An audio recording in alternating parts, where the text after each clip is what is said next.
think of Norway, its snow-capped fjords, midnight sun, Viking heritage, and cozy wooden cabins, one humble, hearty dish quietly claims its place at the heart of Norwegian identity, fårikål.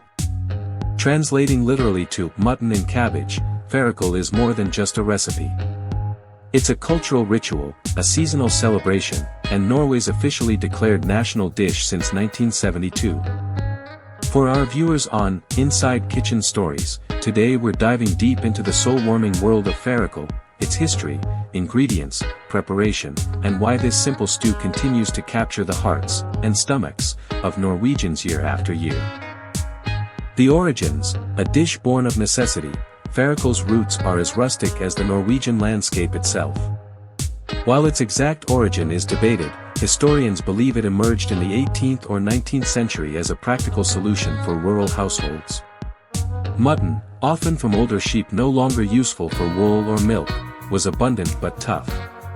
Cabbage, hardy and easy to grow in Norway's cool climate, was a staple vegetable. Combine them with peppercorns for flavor and preservation, simmer slowly for hours, and you've got a nourishing, economical meal that could feed a family through long winters. The dish gained popularity across social classes. Even today, fårikål remains a symbol of egalitarianism. It's enjoyed by farmers, fishermen, CEOs, and royalty alike. In fact, King Harald V is known to savor it, and many Norwegian embassies serve fårikål during national celebrations abroad. The ingredients, simplicity at its finest. What makes fårikål so special is its minimalist ingredient list, a testament to the Norwegian principle of less is more. You only need 4 key components. 1. Mutton, lamb or sheep. Traditionally, bone-in cuts from older sheep, far, are used for deeper flavor, though lamb is now more common due to availability and tenderness. Shoulder or neck cuts work best. They're rich in collagen, which breaks down into silky, unctuous goodness during slow cooking. 2. Green cabbage, fresh, firm heads of cabbage, cut into large wedges. The cabbage softens but retains structure, absorbing the savory broth while lending a subtle sweetness. 3. Whole black peppercorns, not ground pepper. Whole peppercorns infuse the stew with gentle heat and aromatic depth without overpowering. They're traditionally tucked between layers of meat and cabbage. 4. Water, or sometimes a touch of stock, no fancy broths or wine reductions here. Pure water lets the natural flavors of mutton and cabbage shine. A pinch of salt is optional, the meat often provides enough. That's it. No onions. No carrots. No garlic. No herbs beyond pepper. Purists fiercely guard this simplicity, adding anything else invites friendly, or not so friendly, debate at Norwegian dinner tables.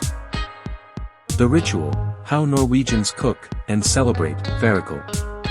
Fårikål isn't just cooked, it's ceremonialized. The traditional method is straightforward but requires patience. 1. Layering. In a heavy pot, alternate layers of cabbage wedges and mutton chunks. Tuck whole peppercorns generously between each layer. This slow infusion is key. 2. Cover with water, just enough to barely submerge the top layer. Too much water dilutes the flavor, too little risks burning. 3. Simmer gently, bring to a boil, then reduce to the gentlest simmer. Cover and cook for 2 to 3 hours, until the meat is fork tender and the cabbage has surrendered to silky softness. Skim off any foam early on for a clear, clean broth. 4. Serve with potatoes. Boiled potatoes are the classic, non-negotiable side. Some serve it with flatbrød, traditional crisp bread, or boiled carrots, but potatoes are king. The magic? Fårikål tastes even better the next day.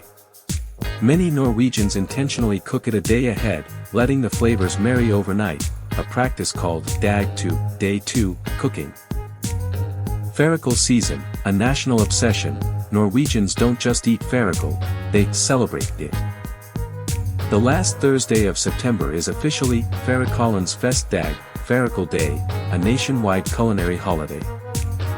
Restaurants create special menus, supermarkets run promotions, and families gather to cook and share the dish. Competitions are held to find the best homemade fårikål, judged on tenderness, flavor balance, and authenticity. Why late September? It's the perfect seasonal bridge. The first chill of autumn calls for warming food, cabbage is freshly harvested, and mutton from summer grazing is at its best. It's also a prelude to the long Norwegian winter, a comforting ritual to steel the spirit. Cultural significance: more than just food, fårikål is woven into Norway's cultural fabric. It appears in literature, songs, and even political speeches as a symbol of national unity and heritage. During World War II, when food was scarce, fårikål became a dish of resilience, a reminder of home and normalcy. In modern Norway, it represents a return to roots. Amid globalized cuisine and fast food, fårikål stands as a quiet act of culinary patriotism. It's taught in schools, featured in cookbooks from grandmothers to celebrity chefs, and remains a fixture at family gatherings, especially during holidays. Even children, often picky eaters, are gently introduced to fårikål. It's an acquired taste, many Norwegians say with a smile, but once you love it, you really love it. Global appeal and modern twists: while traditionalists guard the classic recipe, contemporary chefs have begun experimenting, respectfully. Some add a splash of white wine or a bay leaf. Others sear the meat first for extra depth. Vegetarian versions use mushrooms or smoked tofu to mimic umami, though purists may scoff. Outside Norway, fårikål is gaining curiosity. Food bloggers, Nordic cuisine enthusiasts, and adventurous home cooks are discovering its charms. Its slow-cooked comfort resonates in a world craving authenticity and connection. But make no mistake, in Norway, the original reigns supreme. As one Oslo chef told me, you can innovate all you want, but come fårikål day, everyone goes back to mom's pot. Cooking tips for Inside Kitchen Stories viewers. Want to try fårikål at home? Here's how to nail it. Choose the right meat. Ask your butcher for stewing mutton or lamb shoulder with bone in. Fat equals flavor. Don't rush it. Low and slow is the mantra. Rushing equals tough meat. Peppercorns matter. Use fresh, whole black peppercorns, 15 to 20 for a medium pot. Crush a few lightly to release oils. Resist stirring, let the layers do their magic. Stirring breaks the cabbage and clouds the broth. Rest it overnight, seriously. Day 2 is divine. Serve in deep bowls with boiled potatoes on the side. A cold Norwegian beer or aquavit makes the perfect pairing. Why fårikål endures? In a world of fusion tacos and molecular gastronomy, fårikål's power lies in its honesty. It doesn't try to impress. It comforts. It connects. It tells a story of land, season, and survival. It's the taste of Norwegian grandmother's kitchen, of crackling fireplaces and wool sweaters, of national pride simmered gently over generations. As Norway's national dish, fårikål isn't crowned for complexity, but for character. It's a reminder that the most profound flavors often come from the simplest unions: meat, cabbage, pepper, thyme. So, this autumn, wherever you are, gather your pot, your ingredients, and your people. Layer with care. Simmer with patience. And taste a piece of Norway's soul.